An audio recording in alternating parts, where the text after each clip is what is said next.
السلام علیکم عزتمنو. په پیښور کې په پبو علاقه کې دا واقعه مخې ته راغلې چې زوخیب ماشوم ډېر بې دردۍ سره قتل کړی دی او عزتمنو دا یې اخر ولې قتل کړی دی او د اخر داسې کومه ګناه کړې وه.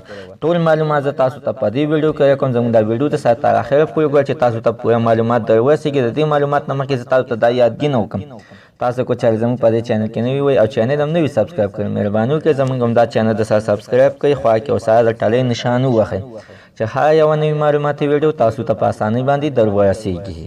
عزتمنو، په پیښور کې په پبو علاقه کې دا واقعه مخې ته راغلې ده او ویل کېږي چې دا ماشوم 4 میاشتې مخکې قتل شوی. د قاتلان تر اوسه پورې نه دي نیولي شوي او دا ماشوم یې څنګه قتل کړی. عزتمنو، دا ماشوم به د پیله د خپل د موبایل دکان کولو او مور او پلار منع کړو چې دا زوی دا پیسې حرامې دي او دا کار پرېږده.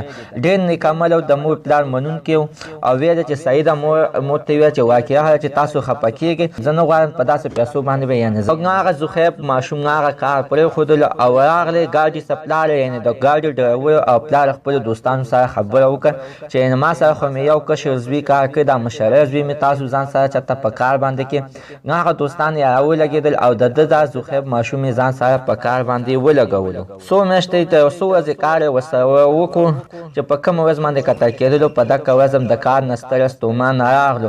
خو نیک ورته بیا ټلیفون وکړو چې راځه ډبل بیا پیاده ده او زر ځان تیار کړه. نو ده چې ځان تیارولو نو مور پلار ته یې ویله چې موره شاید چې زه کوچتارا نغلم. نو نیک ټلیفون کړی دی شاید چې زه ګاډي سره لاړ شم. نو خلک مازدیګر ماښام ورک شوی دی او تر ټوله شپه ورپسې دوی رنګونه کوي او مور یې وایي چې ما خوب هم نه دی کړی، رنګونه کوي خو د ده موبایل به بند راتللو. چې سهار شو د ریپورټ ورته مې ویله چې لاړ شه هغې ته تپوس وکړه چې زوخیب یعنې تاسو سره کال د تللی دی که نه.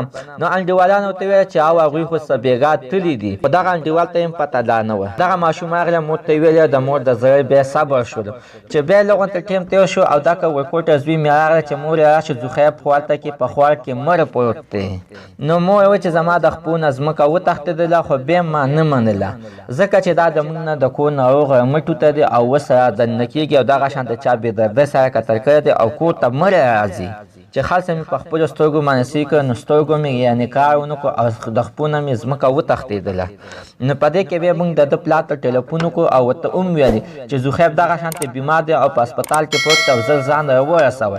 نو پلار یې وایي چې زه اډوپېدم نه په ځان باندې چې زه څنګه راغلی یم او زه اډو په مزل باندې پېښ شوی نه یم. چې بیا څه وخت بعد یې ورته ټلیفون وکړو چې به زه ځان راورسوه او زوی دې په حق رسېدلی دی. نو پلار د خولې وینا ده چې زما چا سره څه دښمني هم نشته دی، نه مې د چا اوسه په ملاس ته غوا پاسوی، نه مې چاته کنځلې کړې، چا کواسه ظلم چا کواسه زیاته خبره کړې ما ورته مخ نه دی تاو کړی، ما ورته صحیح ده زه تابعدار یم. خو عزتمنو غټه خبره دا ده چې دا واقعه 4 میاشتې مخکې شوې ده، تر اوسه پورې د ده قاتلان لا نه دي ګرفتار شوي او په دې باندې دې اکشن واخیستلی شي. ځکه عزتمنو چې هغوی خپله هم وایي چې موږ غریبانان یو، ځکه هم تر اوسه پورې زموږ قاتلان نه دي ګرفتار شوي. که موږ سره چېرته کې پیسې وي او غټ خلک او نو زر ته زر به زموږ قاتلان ګرفتار شي. عزتمنو حتما داسې خپله رایې لاندې په کمنټ کې شریکه کړئ، په خپلو ماشومانو باندې خیر ساتئ. زموږ د سره عزتمنو نننۍ معلومات د دې پورې د نوي معلومات دپاره د سره زموږ همدا چینل د سره سبسکرایب کړئ، خوا کې سره د ټلۍ نشان ووهئ چې هر یوه نوي معلوماتي ویډیو تاسو ته په اسانۍ باندې در ورسېږي.